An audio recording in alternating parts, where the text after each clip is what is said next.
여러분 안녕하십니까? JTBC 아침 뉴스입니다. 오늘 아침 신문 살펴보겠습니다. 먼저 전북일보입니다. 도내 시군마다 노후 슬레이트 철거 사업의 방식이 제각각이어서 논란입니다.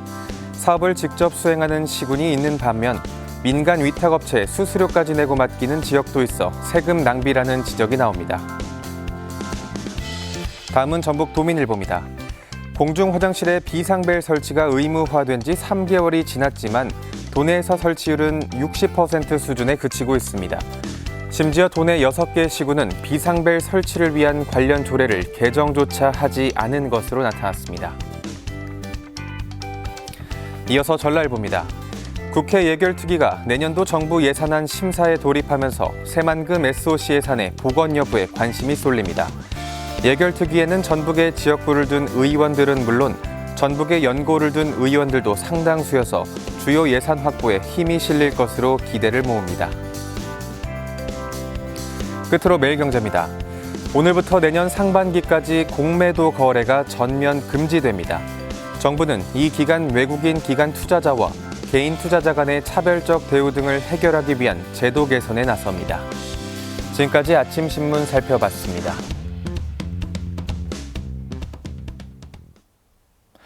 전북 지자체들의 기금 조성액은 증가했지만 이자 수익과 수익률은 오히려 떨어졌습니다.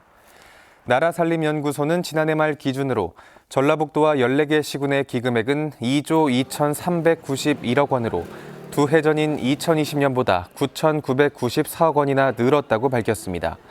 하지만 이자 수익은 203억 원으로 18억 원이 줄었고 이자 수익률은 0.91%로 2020년 1.78%의 절반 수준에 그쳤습니다. 전주시가 교통난을 해소하기 위해 종합경기장과 월드컵 경기장 부근에 지하차도를 개설하는 방안을 검토하고 있습니다. 하지만 한 곳당 사업비가 1,000억 원이 넘게 들어 막대한 사업비 마련이 관건으로 지적됩니다. 김진영 기자입니다. 전주역 뒤편의 장제 마을입니다. LH는 지난 2018년부터 이곳에 7,800가구의 주택을 공급하는 역세권 개발을 추진하고 있습니다. 전주시는 이곳이 개발되면 첫 마중길의 교통 정체가 극심해질 것으로 보고 장제 마을에서 전주역을 관통해 첫 마중길로 이어지는 지하차도 개설을 지난해 7월 LH에 요청했습니다.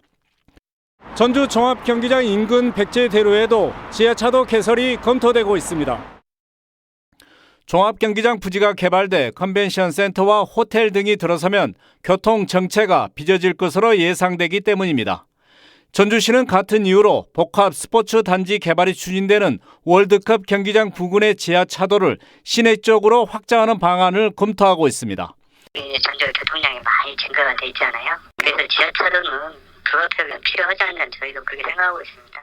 사업의 관건은 막대한 사업비입니다. 전주역을 관통하는 지하차도의 경우 전주시가 1년 넘게 LH와 협의하고 있지만 2천억 원의 사업비 때문에 아직까지 결론을 내지 못하고 있습니다. 지하철을 무조건 한다 이게 아니라 지하차도가 2천억 정도 되는데 다른 대안으로 하는 게 좋은지 그런 부분들을 협의를 하고 있고요. 지하차도에 대한 필요성은 인정되지만 실질적인 예산 확보 방안이 뒷받침되지 않으면 지하차도 개설은 장기간 구상 단계에 머물 가능성이 클 것으로 예상됩니다. JTBC 뉴스 김진영입니다. 전라북도가 군산 국가산업단지에 자동차 대체 부품 생산단지를 만듭니다. 이를 위해 내년까지 폐 공장을 리모델링해서 대체 부품 생산기업 15곳과 임대 계약할 계획입니다. 군산에서는 지난 9월 국내에서 처음으로 자동차 대체 부품 생산기업 협동조합이 출범했습니다. 휴일이었던 어제 도내 관광 명소에는 나들이객들의 발길이 이어졌습니다. 정읍 내장산에는 본격적으로 단풍이 물들기 시작했고 한국가요촌 달하에는 버스킹 공연이 펼쳐져서 관광객들을 사로잡았습니다. 김학준 기자가 전합니다. 내장산이 울긋불긋한 단풍들로 곱게 옷을 갈아입었습니다. 관광객들은 오색빛의 단풍길을 걸어도 보고 애기 단풍을 배경 삼아 인생사진을 찍느라 분주합니다. 내장산의 단풍을 보기 위해 이른 새벽부터 전국 각지에서 나들이객들의 발길이 이어졌습니다. 내장산 그 입구에서부터 되게 형형색색의 다양한 그 단풍빛을 느낄 수 있어서 아, 가을이구나라는 것을 물씬 느꼈고요. 기회가 돼서 이번에 광주에서 오게 됐는데요. 다 같이 오신 지인분들도 단풍 보고 너무 만족해 하셔서 참 뿌듯한 것 같습니다. 알록달록한 단풍은 이번 주 절정에 이를 것으로 보입니다. 아름다운 색소폰 선율이 공연장에 가득 울려 퍼집니다. 정읍의 또 다른 명소인 한국가요촌 다라에서 돗자리 버스킹이 열렸습니다. 대중문화예술인들의 작은 공연에 현장을 찾은 나들이객들은 음악을 즐기며 휴일의 여유를 만끽했습니다. 백제 가요 그 예술인이 있었다는 거죠. 그러니까 그 후예로서 이 정읍의 예술인들이 너무 잘하시는 거죠. 한국가요촌 다라의 돗자리 버스킹은 이달 한 달 동안 매주 토요일과 일요일 오후 3시와 4시 하루 2차례씩 진행됩니다. 도내 곳곳에서 단풍 소식과 문화 행사가 잇따르면서 가을의 정취를 느끼려는 행락객들의 발길이 이어진 하루였습니다. JTB 뉴스 김학준입니다. 지난해 문을 연 임실 붕어섬 생태공원에 1년 만에 80만 명이 넘는 관광객이 다녀갔습니다. 장수군이 청년 농업인 양성에 본격적으로 나섰습니다. 시군 소식 최유선 기자의 보도입니다. 지난해 10월 임실 옥정호 출렁다리와 붕어섬 생태공원이 일반에 공개된 후 80만 명이 넘는 관광객이 다녀간 것으로 집계됐습니다.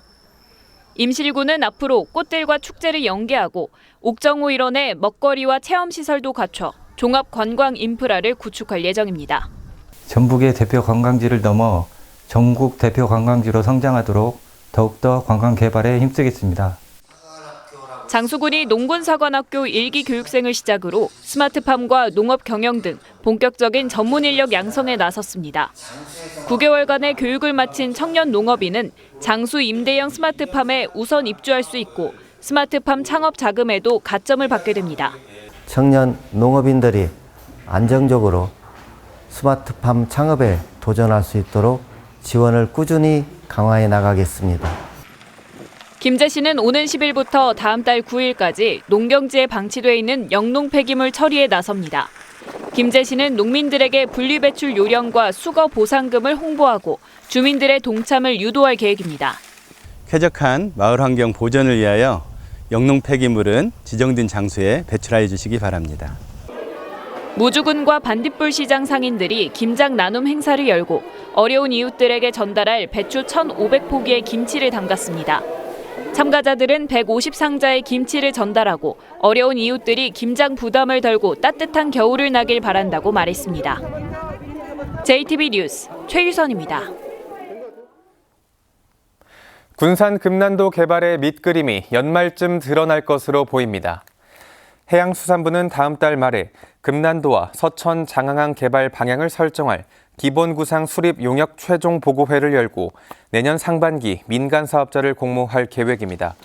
금난도는 군산과 충남 서천 사이 금강하구에 준설토를 쌓아 생긴 인공섬으로 면적이 202만 제곱미터에 이릅니다. 전주시의회가 행정사무감사를 앞두고 오는 24일까지 시민 제보를 받습니다. 제보 대상은 전주시 행정과 관련해 위법 부당한 행위와 예산 낭비 사례 등입니다. 제보는 전주시의회 홈페이지나 우편 방문을 통해 할 수 있습니다. 전주시의회는 14명으로 특별위원회를 꾸려 오는 16일부터 24일까지 행정사무 감사를 합니다. 전북 특성화 고등학교의 취업률이 전국에서 가장 낮은 것으로 나타났습니다.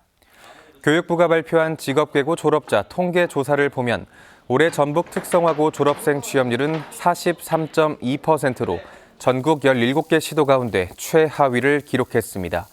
특성화고는 전문 직업인 양성을 위해 일반계 고등학교보다 많은 예산이 투입되는 만큼 대책이 필요하다는 지적이 나옵니다. 전북에는 어젯밤부터 가을비가 내리고 있습니다. 현재까지 강수량은 부안이 27.4, 임실 27, 전주는 16.9mm를 기록하고 있습니다. 이번 비는 오늘 오전까지 5에서 40mm가 더 내린 뒤에 그치겠습니다. 현재 도내 모든 지역에는 강풍주의보가 내려져 있어 시설물 관리에 유의해야 합니다. 아침 최저기온은 장수가 17.6도, 전주는 19.7도의 분포를 보였고 낮 최고기온은 16도에서 19도로 예상됩니다.